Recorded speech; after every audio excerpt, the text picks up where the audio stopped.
Hello दोस्तों, good evening, नमो नमः, नमः संस्कृताय। मैं माला मैम आप सभी का हार्दिक स्वागत और अभिनंदन करती हूँ आपके अपने YouTube channel EMS classes one में। दोस्तों, आप सभी का हार्दिक स्वागत है आज की क्लास में। आज का हमारा जो क्लास होगा वह चलेगा किराता अर्जुन, जो हमारा शब्द है किराता अर्जुन, जो हमारी पंक्ति है, लाइन है।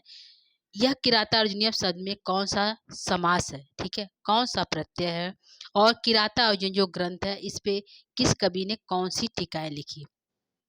और इसके साथ ही जो कालिदास जो है, कालिदास और जो है और जो बहुत से कवि हैं, उनके बारे में जो है मल्लीनाथ, जो मल्लीनाथ टीकाकार है, उन्होंने उनके सभी ग्रंथों पे कौन कौन सी टीकाएं लिखी, इसके बारे में यहाँ पे हम पढ़ेंगे।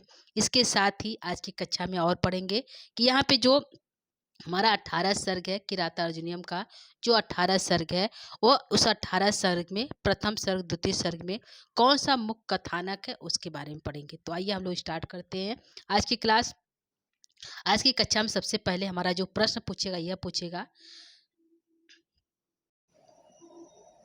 कि जो किराता अर्जुनियम है उसमें कौन सा समास है। तो किराता अर्जुनियम शब्द में इस समास की बात करता है, इसमें द्वंद्व समास का प्रयोग किया गया। कौन सा समास दोस्तों?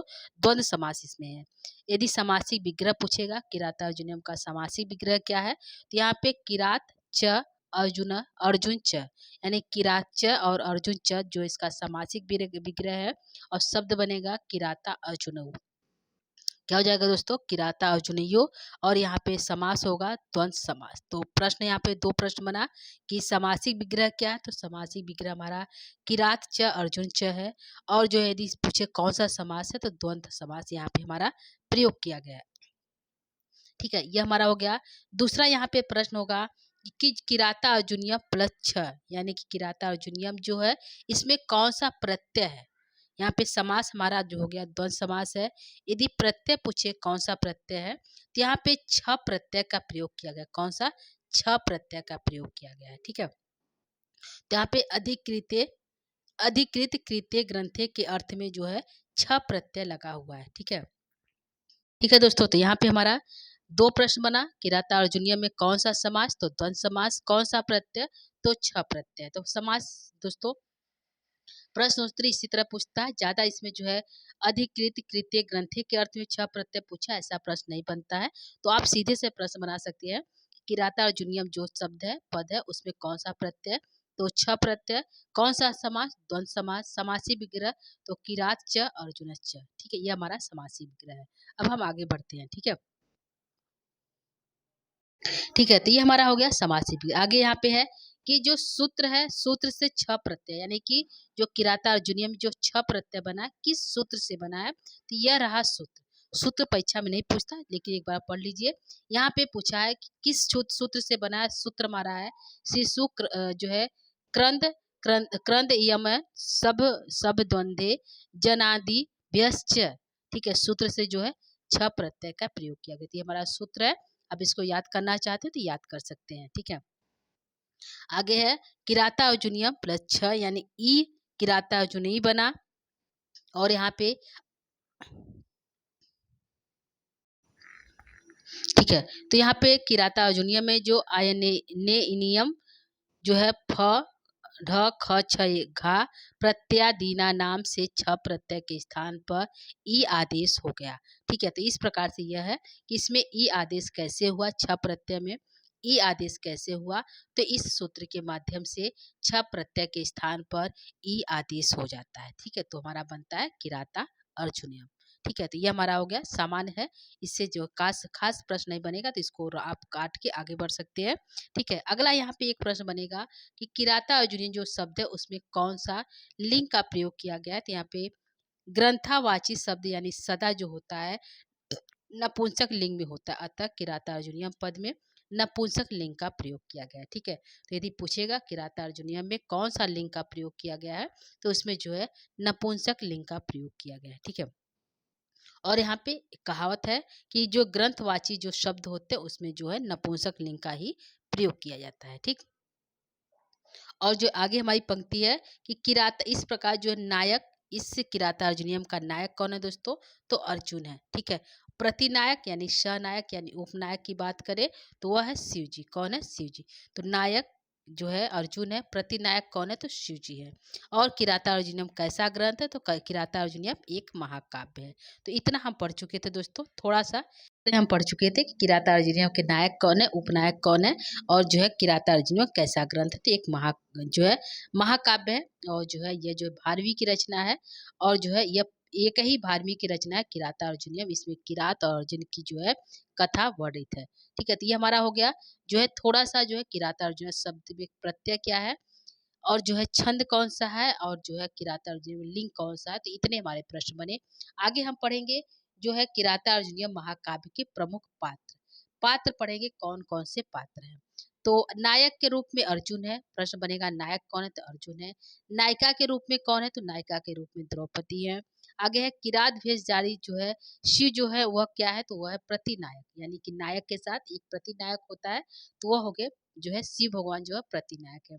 इसके साथ और कौन कौन से पात्र हैं दोस्तों, तो कृष्ण भगवान है, युधिष्ठिर है, भीम है, नकुल सहदेव, वनेचर, दुर्योधन, कर्ण, भीष्म, परशुराम, यक्ष, द्रोण, इंद्र, व्यास, मुक आदि प्रमुख पात्र है। तो इतने जो है प्रमुख पात्र हैं। यहाँ पे मुक जो है जो सूकर भेष धारण किया था उसका नाम क्या था, वो राक्षस था, उसका नाम मुक था। ठीक है, और जो है यहाँ पे यक्ष कौन है तो यक्ष वही है जो सरोवर की रक्षा करते थे पानी की, वह यक्ष है। ठीक है, और सभी के बारे में जानते हैं।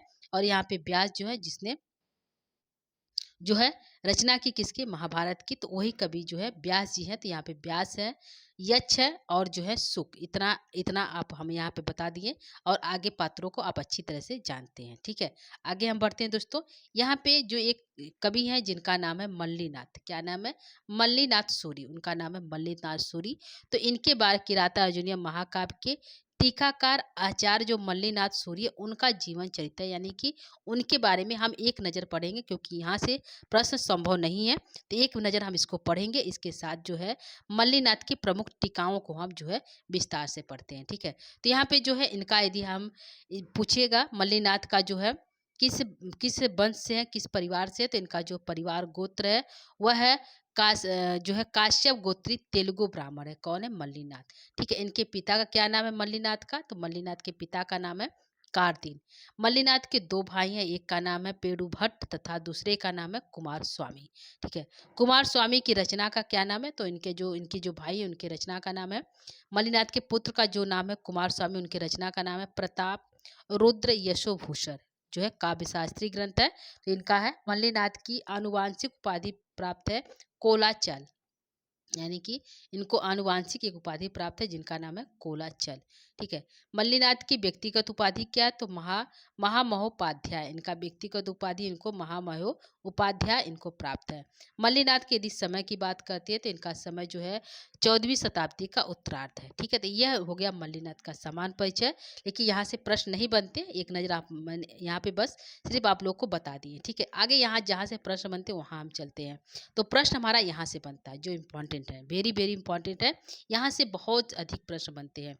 ठीक है, तो यहाँ पे मल्लीनाथ की जो है प्रमुख टीकाएं लिखी, मल्लीनाथ सूरी ने जो है अनेक ग्रंथों पे अनेक टीकाएं लिखी, जो उनकी प्रसिद्ध टीकाएं वह यहाँ पे है। तो यहाँ पे एक ग्रंथ है जिसका नाम है रघुवंशम महाकाव्य। तो रघुवंश महाकाव्य के लेखक कौन है, तो आंसर जाएगा हमारा कालिदास है। कौन है दोस्तों, कालिदास।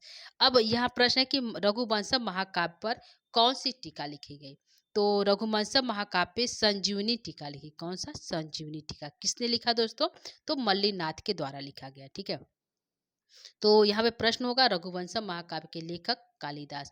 संजीवनी जो है संजीवनी टीका किस पर, किस ग्रंथ पे लिखा गया कालिदास के, तो रघुवंशम पे। किसके द्वारा लिखा गया, तो मल्लीनाथ सूरी के द्वारा लिखा गया। दूसरा प्रश्न यहाँ पे है कुमार संभवम, यह किसका ग्रंथ है, यह भी जो है कालिदास का एक महाकाव्य है। ठीक है, इस पर भी संजीवनी टीका लिखा गया, किसके द्वारा, मल्लीनाथ के द्वारा। तीसरा यहाँ पे मेघदूतम है, यह भी जो किसकी है, कालिदास का, इस पे टीका लिखा गया संजीवनी टीका। तो यहाँ पे एक कॉमन बात यह है दोस्तों कि यहाँ पे जो संजीवनी टीका 3 ग्रंथों पे लिखा गया है, और तीनों ग्रंथों के लेखक यहाँ पे महाकवि कालिदास है। कौन है दोस्तों, महाकवि कालिदास जो है तीनों ग्रंथों के लेखक, देखिए तीनों ग्रंथों के लेखक जो है महाकवि कालिदास है। ठीक है, यहाँ पे महाकाव्य है रघुवंशम महाकाव्य है, कुमार संभवम भी महाकाव्य ग्रंथ है, और मेघदूतम जो है खंड काव्य है। ठीक है, तो यहाँ पे तीनों ग्रंथों पर टीका लिखने वाले कौन है? मल्लिनाथ। टीका का नाम क्या है? तो संजीवनी टीका ही है। तीनों ग्रंथों के लेखक कौन है? तो कालिदास है। एक प्रश्न यहाँ पे और बनेगा, जिसको कहा जाता है लघुत्रय। ठीक है, पूछेगा लघुत्रयी के अंतर्गत कौन कौन से ग्रंथ आते हैं? तो ये तीनों ही ग्रंथ जो है लघुत्रयी के अंतर्गत आते हैं, जैसे कि रघुवंश, कुमार संभव और मेघदूतम। तो यह भी प्रश्न बनता है, रघुत्रयी के अंतर्गत कौन सा ग्रंथ नहीं आता या कौन सा आता है? तो तीनों जो ग्रंथ हमारा है, रघुवंशम, कुमार संभव और मेघदूतम, तीनों कालिदास की रचना है और तीनों ग्रंथ जो है लघुत्रयी के अंतर्गत आते हैं। ठीक है, तो तीनों है, तो तीनों पर संजीवनी टीका लिखा गया एक ही नाम से। तो ये जो है कॉमन प्रश्न बनते जो आसान है। ठीक है, तो इतना उम्मीद करता हूँ समझ में आया होगा। आगे हमारा है, जो अगला ग्रंथ है वो हमारा ग्रंथ है किरातार्जुनीयम, जो किसकी रचना है? तो भारवी का है। ठीक है, उस पर टीका लिखा है जिसका नाम है घंटा पथ टीका। क्या नाम है? घंटा पथ टीका। तो पूछेगा घंटा पथ टीका के लेखक कौन है? तो कालिदास है। ठीक है, किस ग्रंथ पे लिखा गया? तो किराता अर्जुनियम पे लिखा गया। किराता अर्जुनियम किसका ग्रंथ है? तो महाकवि भारवी का ग्रंथ है। इस प्रकार से बनेगा। अगला हमारा है जो है वह, उसका नाम है, क्या नाम है? शिशुपाल बधम। इसके लेखक कौन है? तो महाकवि माघ है। कौन है दोस्तों? माघ है। इस पर भी टीका लिखा गया जिसका नाम है सर्वंकसा टीका। ठीक है, तो यह जो है टीका लिखा गया किसके द्वारा? जो है मल्लिनाथ के द्वारा। किस ग्रंथ पे लिखा गया? तो यह भी शिशुपाल बधम पे लिखा गया और लेखक कौन है? तो माघ है। अगली टीका का नाम है जीवांतु टीका। इसके लेखक कौन है? जो है किस ग्रंथ पे जो है लिखे? जीवांतु टीका किसके द्वारा लिखा गया? तो मल्लिनाथ के द्वारा लिखा गया। किस ग्रंथ पे लिखा गया? तो ग्रंथ का नाम है रावण। दो ग्रंथ है दोस्तों जिस पर जीवातु टीका लिखा गया, एक है रावण वध और एक हमारा नैषधि चरितम है। दो ग्रंथ ऐसे हैं जिस पर मल्लिनाथ ने जीवातु टीका लिखा, यानी एक ही नाम से जीवातु टीका जो है रावण वध पे भी लिखा गया और जो है नैषधि चरितम पर भी लिखा गया। तो रावण वध के लेखक कौन है दोस्तों? तो महाकवि भट्टी है। ठीक है, तो इस प्रकार से यहाँ पर भी दो टीकाएं लिखी गई। जीवातु टीका एक हमारा है रावण भट्ट जीवातु टीका और एक हमारा है क्या है दोस्तों? नैषधि चरितम। तो यहाँ पे एक प्रश्न यहाँ पे बनेगा कि लघुत्रयी के अंतर्गत कौन तीन ग्रंथ है? तो वह भी हमारा किरातार्जुनीय, शिशुपाल बधम और नैषधि चरितम है।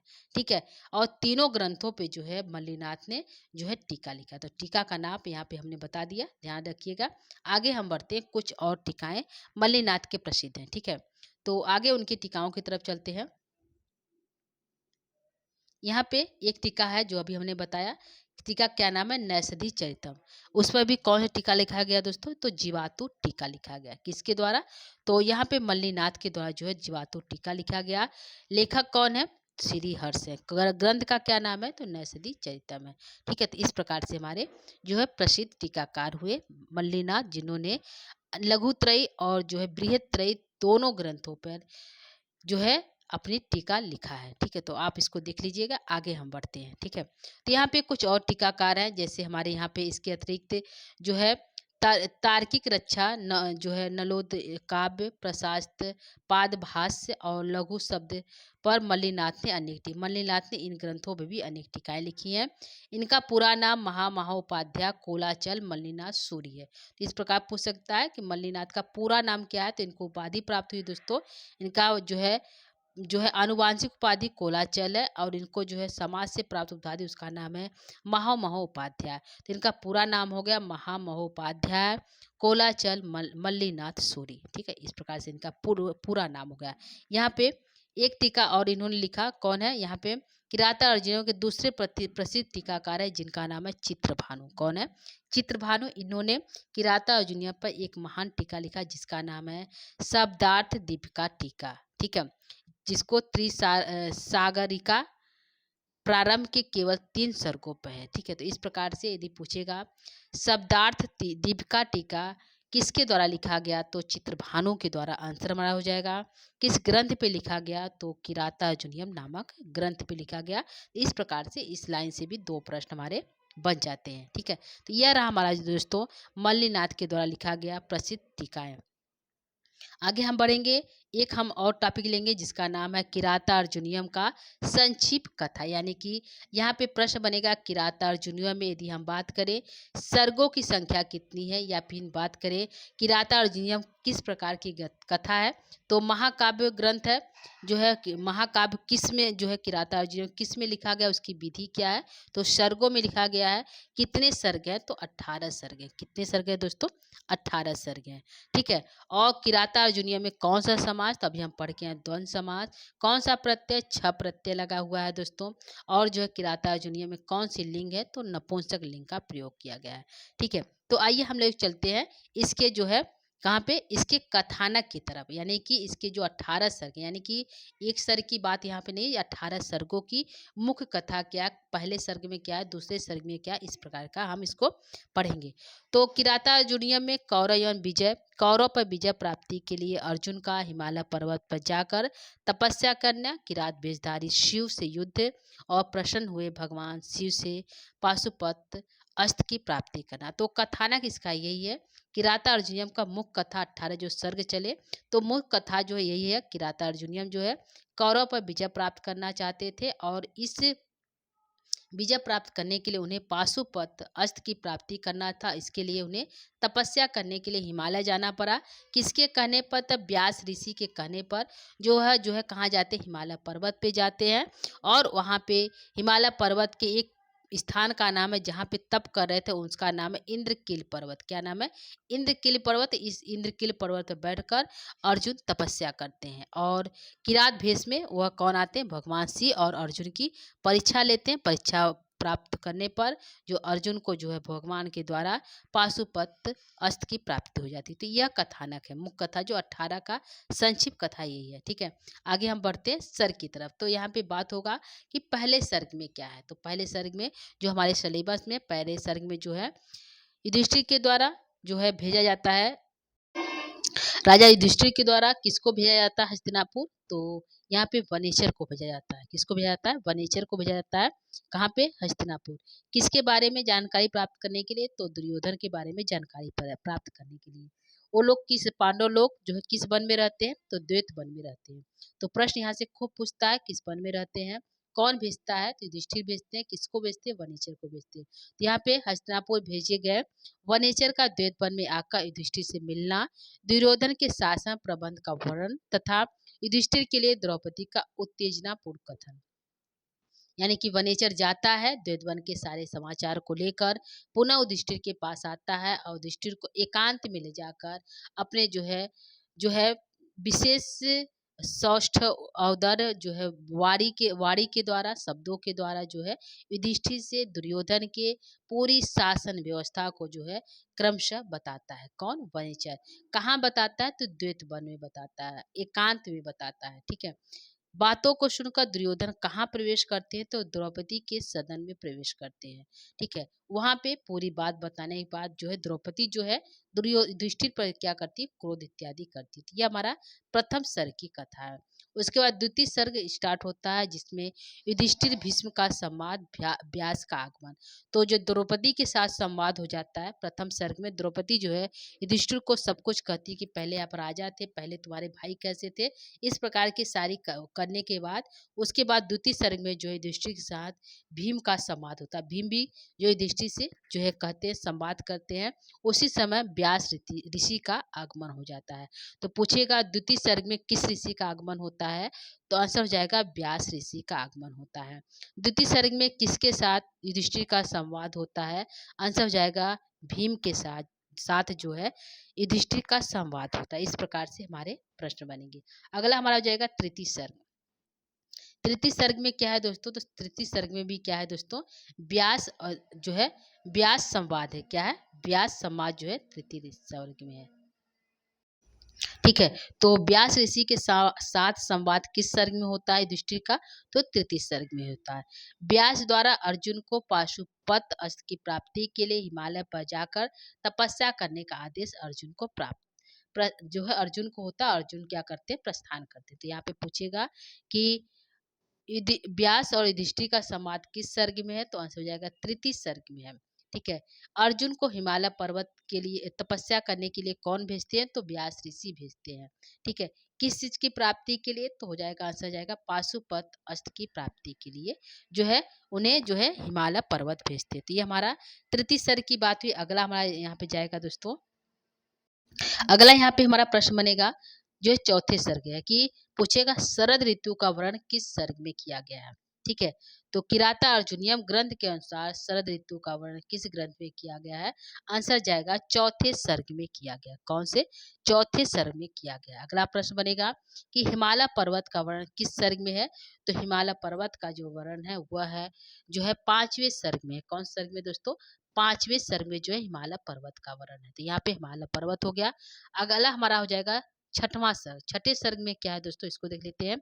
तो छठे सर्ग में हिमालय पर अर्जुन की तपस्या तपोविद्य के लिए इंद्र द्वारा अप्सराओं को भेजना। तो यहाँ पे जो है जब तपस्या करते हैं अर्जुन तो इंद्र को जो है बहुत घबराहट होती है। इंद्र डरते हैं कि अर्जुन जो है तपस्या हो सकता है जो है इंद्र शासन जो है इंद्र के सिंहासन को प्राप्त करने के लिए कर रहा। तो इंद्र क्या करते हैं, उनके जो है तपस्या को भंग करने के लिए क्या भेजते हैं? अप्सराओं को भेजते हैं। तो यहाँ पे हो जाएगा हिमालय पर अर्जुन की तपस्या यानी तपोविद्य के लिए इंद्र द्वारा किसको भेजा जाता है? तो आंसर हो जाएगा अप्सराओं को भेजा जाता है। किसको दोस्तों? अप्सराओं को भेजा जाता है। कौन से सर्ग में? तो आंसर हो जाएगा छठे सर्ग में भेजा जाता है। अगला हमारा है सातवें सर्ग में क्या है? तो इंद्र द्वारा प्रेषित गंधर्वों और अप्सराओं के आने और उनके विलापों का वर्णन है। जो यहाँ पे सातवें सर्ग में जो इंद्र जो भेजे रहते हैं जिन गंधर्वों और अप्सराओं को, वह क्या करती है? आकर विलाप करती है। किसके पास? इंद्र के पास। तो यहाँ पे जो है गंधर्वों और अप्सराओं का विलाप किस सर्ग में है? तो आंसर जो है हमारा होगा दोस्तों सातवें सर्ग में। अगला है आठवां सर्ग में है गंधर्वों और अप्सराओं का उद्यान विहार और जल क्रीड़ा। तो अगला प्रश्न होगा गंधर्वों और अप्सराओं का उद्यान विहार और जल क्रीड़ा किस सर्ग में होता है? तो आठवें सर्ग में होता है।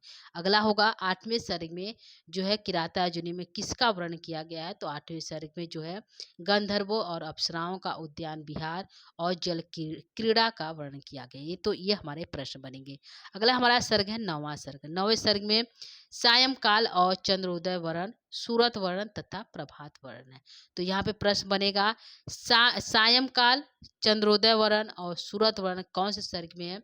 तो नवे सर्ग में। यहाँ पे पूछेगा कि सायंकाल का वर्णन किराता अर्जुनियम में के किस सर्ग में किया गया है दोस्तों? तो सायंकाल जो है किराता अर्जुनियम का वर्णन जो है नौवे सर्ग में किया गया है। ठीक है, तो ये प्रश्न बनेगा। यह हमारा 10वां सर्ग है। वर्षा आदि का वर्णन, अप्सराओं का चेष्टा वर्णन तथा उनका प्रयत्न विफल किस में है? तो 10वें सर्ग में। यहाँ पे इम्पॉर्टेंट होगा हमारा वर्षा आदि का वर्णन जो है किस सर्ग में किया गया है? तो किराता अर्जुन ग्रंथ के अनुसार वर्षा आदि का जो वर्णन है वह 10वें सर्ग में किया गया है। ठीक है, ये हमारे प्रश्न होंगे। 11वें सर्ग में मुनि रूप में इंद्र का आगमन, इंद्र अर्जुन संवाद, इंद्र का पाशुपत अस्त्र की प्राप्ति के लिए अर्जुन को शिवराधना करने का उपदेश। तो यहाँ पे प्रश्न हमारे कई बनेंगे कि अभी तक हमने जो है अर्जुन द्रौपदी संवाद, युधिष्ठिर द्रौपदी संवाद प्रथम सर्ग में, द्वितीय सर्ग में भीम और जो है युधिष्ठिर संवाद होता है, तृतीय सर्ग में व्यास और युधिष्ठिर का संवाद होता है। यहाँ पे एक सर्ग है जिसका सर्ग का नाम है 11वां सर्ग। इस सर्ग में इंद्र और अर्जुन का संवाद होता है। तो प्रश्न बनेगा कि अर्जुन और इंद्र का संवाद कौन से सर्ग में होता है? तो 11वें सर्ग में होता है। ठीक है, और जो है अगला प्रश्न होगा कि मुनि के रूप में जो है इंद्र किसके सामने प्राप्त आते हैं? तो अर्जुन के सामने आते हैं। ठीक है, तो इस प्रकार का प्रश्न हमारा होगा। अगला है 12वां सर्ग में क्या है? तो अर्जुन की तपस्या, शुकर के रूप में मुख नामक दानव का अर्जुन वध के लिए आगमन तथा किरात भेषधारी शिव का भी आगमन। तो पूछेगा कि 12वें सर्ग में किसका आगमन होता है? तो 12वें सर्ग में सुख के रूप में मुक्का नामक राक्षस का भी आगमन होता है और जो है किरात भेषधारी शिव का भी आगमन होता है। ठीक है, तो ये हमारा हो जाएगा। यहाँ पे होगा अर्जुन की तपस्या यानी शुकर के रूप में मुख का आगमन किस सर्ग में होता है? तो ये हो जाएगा हमारा 12वें सर्ग में होता है। ठीक है दोस्तों, तो इस प्रकार से प्रश्न होंगे। अगला हमारा है कि 13वां जो सर्ग है शुक रूपधारी मुख दानव पर शिव और अर्जुन के वारों का प्रहार, उस वराह की मृत्यु, बाढ़ के विषय में शिव की अनुचर और अर्जुन का संवाद। ठीक है, तो यहाँ पे हमारे ढेर सारे प्रश्न होंगे कि सुख रूपधारी मुक दानव नामक शिव और अर्जुन के बारों का प्रहार, उस बराह की मृत्यु, बाढ़ के विषय में शिव के अनुचर और अर्जुन का विवाद। तो जो है शिव के जो अनुचर होते हैं उनके साथ अर्जुन का विवाद होता है। तो विवाद किसके साथ हुआ? शिव के अनुचर और अर्जुन के साथ हुआ। ठीक है।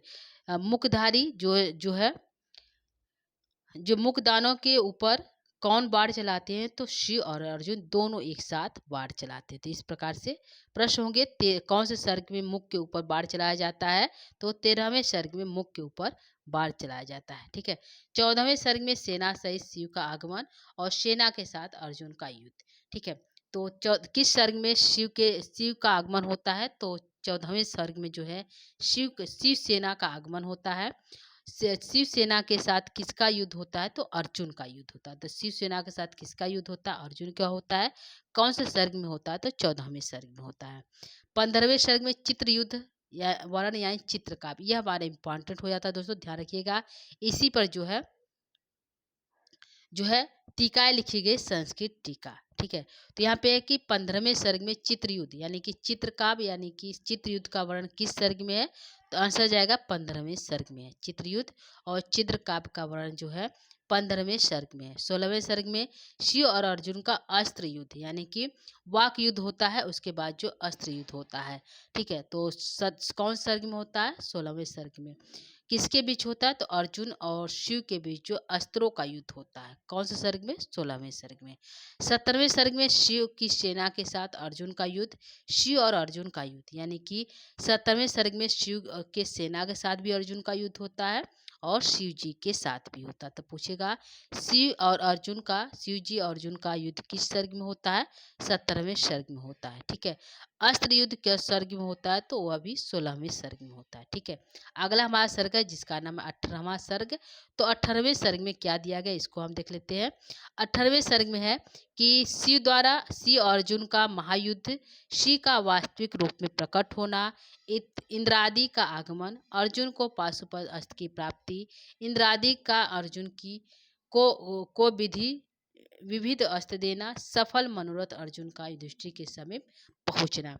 तो 18वें सर्ग में जो है क्या प्राप्ति होती है? तो पाशुपत अस्त्र की प्राप्ति जो है कौन से सर्ग में होती है? तो 18वें सर्ग में होती है। ठीक है। और जो है युधिष्ठिर अर्जुन जो है युधिष्ठिर के समित कौन से सर्ग में प्रवेश करते हैं? तो 18वें सर्ग में जो है युधिष्ठिर के समीप जो है अर्जुन जो है प्रवेश करते हैं, पहुंचते हैं। ठीक है। तो यह रहा दोस्तों हमारा जो है 18 सर्गों का सामान्य परिचय। आगे हम कुछ सर्ग और है जो इम्पोर्टेंट है उसको देखते हैं, यानी कि उसी उसी 18 सर्गों को थोड़ा सा हम जो है इम्पोर्टेंट रूप में इसको हम पढ़ते हैं। यहाँ पे है कि संभोग श्रृंगार का सुंदर वर्णन कौन से सर्ग में किया गया है? तो संभोग जो है श्रृंगार, जब अप्सराएं लोग आए थे इंद्र के पास उनके जो है तपस्या को भंग करने के लिए, तो उस समय संभोग श्रृंगार का सुंदर वर्णन किया जाता है सर्ग 8 और 9 में। तो पूछेगा 8 और 9 में संभोग जो है किस श्रृंगार का वर्णन किया गया है? तो वो होगा संभोग श्रृंगार का वर्णन किया गया है। ठीक है। युद्ध वर्णन में वीर रस का वर्णन कौन से सर्ग में? तो युद्ध का वर्णन होता है शिव और जो है अर्जुन के बीच जो युद्ध होता है, तो उसमें किस रस का प्रयोग किया जाता है? तो वीर रस का प्रयोग है। कौन से सर्ग में युद्ध होता है? तो 13वें से 17वें सर्ग तक युद्ध होता है और उसमें जो है वीर रस का प्रयोग है। ठीक है। कौन सा अलंकार का प्रयोग किया गया है? तो उपमा अलंकार का प्रयोग किया गया है। उपमा अलंकार का सुंदर प्रयोग जो है सर्ग 13 से 17 में किया गया। 13 से 17 तक के श्लोकों में जो है उपमा अलंकार का प्रयोग किया गया है। प्रमुख वर्णन वैचित्र जो सर्ग में शरद ऋतु यानी कि सर्ग 4 में शरद ऋतु वर्णन किया गया। तो पूछेगा शरद ऋतु का वर्णन किस सर्ग में किया गया है? तो आंसर जाएगा सर्ग 4 में किया गया है। सर्ग 5 में हिमालय का वर्णन कौन सर्ग में है दोस्तों? तो 5वें सर्ग में है। जल क्रीड़ा का वर्णन कौन सर्ग में है दोस्तों? तो 8वें सर्ग में है। संध्या वर्ण, चंद्रोदय और सूरज वर्ण किस सर्ग में है? तो 9वें सर्ग में है। 12 से 18 तक का जो है सर्ग क्या है? तो युद्ध वर्ण किया गया है। तो इस प्रकार से इम्पोर्टेंट सर्ग जो है संक्षेप रूप में लिख गया है, तो इसको भी आप ध्यान दे सकते हैं दोस्तों। तो आगे हम बढ़ेंगे। हमारा सर की बात होगी। सर क्या है? 18 सर्गों में कौन सी कथा, कौन सा कहानक, जो है मुख्य बिंदु क्या है वो हमने बता दिया। तो इसको आप पढ़ सकते हैं, एक बार दो बार पढ़ सकते हैं और इसको जो है आप नोट डाउन भी कर सकते हैं, लिख भी सकते हैं अपने कॉपी पर प्रश्न उत्तरी की दृष्टि से। ठीक है, तो यहाँ पे हो गया कि यहाँ पे जो है अर्थ गौरव या अर्थ गंभीर के लिए प्रशंसा की जाती है किसकी? तो महाकवि भारवी की। तो ये आप लोग जानते हैं, महाकवि भारवी को जो है अर्थ गंभीर और की प्रशंसा की गई, यानी कि किसके? तो महाकवि भारवी की। भारवी को कौन सा रस सर्वाधिक प्रिय है? तो आंसर जाएगा वीर और श्रृंगार रस जो है महाकवि भारवी को सर्वाधिक प्रिय है। महाकाव्यों में रीति शैली के जन्मदाता कवि कौन है? तो आंसर जाएगा महाकवि भारवी जो है रीति शैली के जन्मदाता जो है जन्मदाता कवि हैं। ग्रंथ के आरंभ में किस शब्द का प्रयोग किया गया है? तो ग्रंथ के आरंभ में श्री शब्द का प्रयोग किया गया है। ग्रंथ के अंत में यानी कि सर्गांत में किस स्वर का प्रयोग किया गया? तो उसमें जो लक्ष्मी शब्द का प्रयोग किया गया। तो दो प्रश्न बने, श्री और लक्ष्मी। ठीक है, कौन से ग्रंथ में? किरातार्जुनीय। किस कवि का काव्य सौंदर्य जो है नाली के केल फल समितम माना जाता है? तो आंसर हो जाएगा भारवी कवि का। प्रश्न सीधे होगा दोस्तों, किस कवि का काव्य सौंदर्य नारी केल फल समितम माना गया है? तो आंसर हमारा यहाँ जाएगा भारवी कवि का। भारवी की प्रशंसा में कही गई सूक्ति। तो यहाँ पे हमारा इतना हो गया दोस्तों। आगे हमारे एक इम्पॉर्टेंट, इसको देख लीजिए। यह जो है महाकवि भारवी की प्रशंसा में कुछ सूक्तियां कही गई। तो यह इम्पॉर्टेंट हो जाता है, सूक्तियां। तो भारवे अर्थ गौरवम किसको कहा गया है? तो आंसर हमारा भारवी को कहा गया है। भारवे इव भारवी किसको कहा गया है? तो यह भी महाकवि भारवी को कहा गया है। प्रकृति मधुरा भारवी गिर किसको कहा गया है? तो भारवी कहा गया है। नारी केल फल समितम वचः किसको कहा गया है? तो भारवी कहा गया है।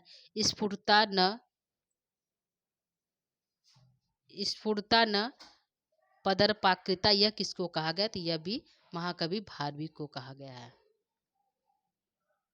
ठीक है दोस्तों, तो यह हमारा रहा महाकवि भारवी की प्रशंसा में कही गई सूक्तियां। तो यहाँ पे 5 सूक्तियां है जो वेरी वेरी इंपॉर्टेंट है। तो इस 5 सूक्तियों को आप ध्यान रखिएगा। ठीक है, आगे यहाँ पे जो है, यहाँ पे हम जो है नीचे जो लिखा गया यह हम पढ़ चुके हैं, आगे के पहले ही पढ़ चुके हैं। एक बार इसको हम जो है थोड़ा सा तेजी से पढ़ा, एक बार पढ़ देते हैं, आप इसको ध्यान दीजिएगा। केवल न कार्य को लेकर सर्वप्रथम एकाक्षर श्लोक किसने लिखने वाले कवि हैं? तो भारवी है। उन्होंने न नकार जो है इस प्रकार से जो एक श्लोक लिखे, तो यहाँ पूछेगा केवल न नकार न कार को लेकर सर्वप्रथम एकाक्षरी एक अक्षर में श्लोक लिखने वाले कवि कौन है? आंसर जाएगा महाकवि भारवी हैं। अपने काव्य में सर्वप्रथम चित्र अलंकारों का प्रयोग करने वाले कवि हैं, तो महाकवि भारवी। तो चित्र अलंकारों का प्रयोग किसमें कहा गया? तो 15वें सर्ग में कहा गया। यह हमने पढ़ के आए, अभी ऊपर से आए। तो यहाँ पे अपने काव्य में सर्वप्रथम चित्र अलंकारों का प्रयोग करने वाले कवि कौन है? तो महाकवि भारवी हैं। ठीक है, भारवी ने विभिन्न सर्गों में 11 छंदों का प्रयोग किया, यानी कि भारवी ने विभिन्न जो उनके सर्ग 18 सर्ग हैं उनमें जो है कुल 11 छंदों का प्रयोग किया गया है। सर्गांत श्लोकों में मालिनी और बसंत तिलका का प्रयोग, यानी कि सर्ग के अंत में जो है उनका जो छंद होता वह होता मालिनी या तो बसंत तिलका। ठीक है, भारवी द्वारा जो है प्रयुक्त मुख्य छंदों की संख्या कितना है? तो 13 है। कितने? उन्होंने कुल जो है 13 छंदों का जो है प्रयोग किया गया है।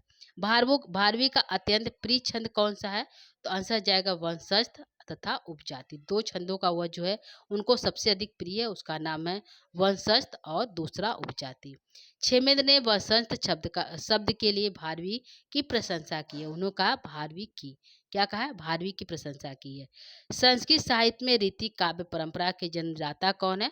तो वह कौन है? भारवी। तो रीति काव्य की यदि परंपरा के जन्मदाता कहा जाए तो वह कौन है दोस्तों? महाकवि भारवी। किराता अर्जुनीय में दुर्योधन को किस नाम से संबोधित किया गया है? तो आंसर जाएगा दुर्योधन के नाम से संबोधित किया गया है। ठीक है, राजनीति परक महाकाव्य कहा गया किसको? तो वह हो गया किराता अर्जुनियों को राजनीतिक परक काव्य कहा गया है।